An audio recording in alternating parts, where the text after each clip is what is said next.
It is my profound honor to address the United Nations General Assembly 75 years after the end of World War II and the founding of the United Nations.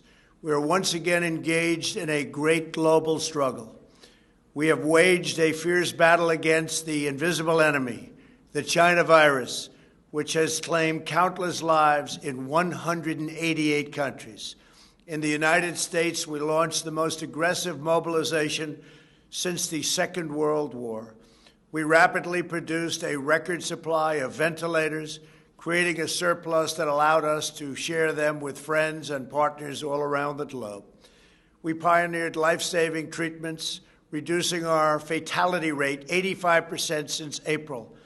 Thanks to our efforts, 3 vaccines are in the final stage of clinical trials. We are mass producing them in advance so they can be delivered immediately upon arrival.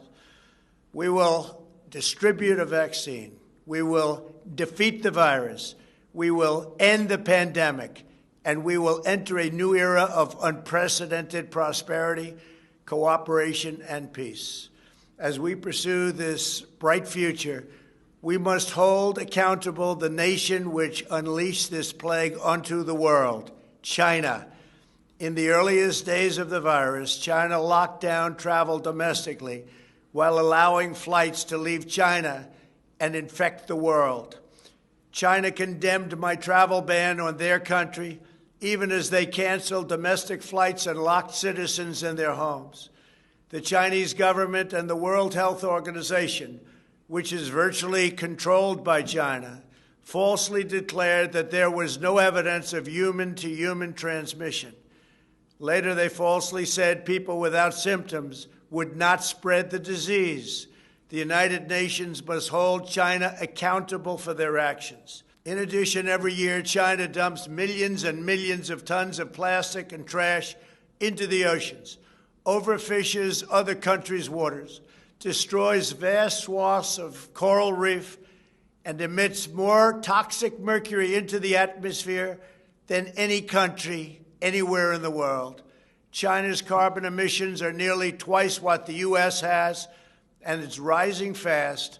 By contrast, after I withdrew from the one-sided Paris Climate Accord, last year America reduced its carbon emissions by more than any country in the agreement.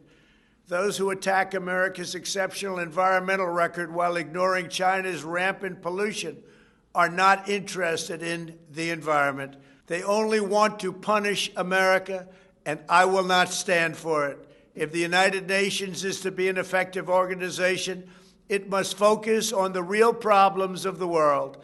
This includes terrorism, the oppression of women, forced labor, drug trafficking, human and sex trafficking, religious persecution, and the ethnic cleansing of religious minorities. America will always be a leader in human rights. My administration is advancing religious liberty, opportunity for women, the decriminalization of homosexuality, combating human trafficking, and protecting unborn children. We also know that American prosperity is the bedrock of freedom and security all over the world. In 3 short years, we built the greatest economy in history, and we are quickly doing it again. Our military has increased substantially in size. We spent $2.5 trillion over the last 4 years on our military. We have the most powerful military anywhere in the world, and it's not even close. We stood up to decades of China's trade abuses. We revitalized the NATO alliance, where other countries are now paying a much more fair share. We forged historic partnerships with Mexico, Guatemala, Honduras, and El Salvador to stop human smuggling. We are standing with the people of Cuba, Nicaragua, and Venezuela in their righteous struggle for freedom. We withdrew from the terrible Iran nuclear deal and imposed crippling sanctions on the world's leading state sponsor of terror. We obliterated the ISIS caliphate 100%, killed its founder and leader, al-Baghdadi, and eliminated the world's top terrorist, Qasem Soleimani. This month, we achieved a peace deal between Serbia and Kosovo. We reached a landmark breakthrough with 2 peace deals in the Middle East, after decades of no progress. Israel, the United Arab Emirates, and Bahrain all signed a historic peace agreement in the White House, with many other Middle Eastern countries to come. They are coming fast, and they know it's great for them and it's great for the world. These groundbreaking peace deals are the dawn of the new Middle East. By taking a different approach, we have achieved different outcomes, far superior outcomes. We took an approach, and the approach worked. We intend to deliver more peace agreements shortly, and I have never been more optimistic for the future of the region.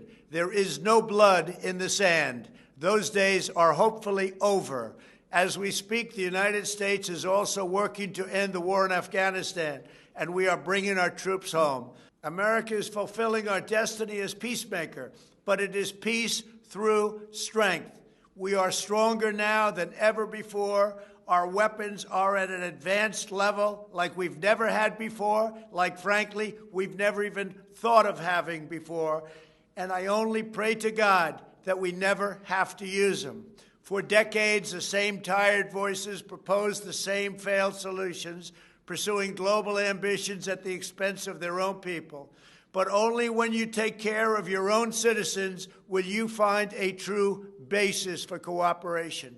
As president, I have rejected the failed approaches of the past, and I am proudly putting America first, just as you should be putting your countries first. That's okay. That's what you should be doing.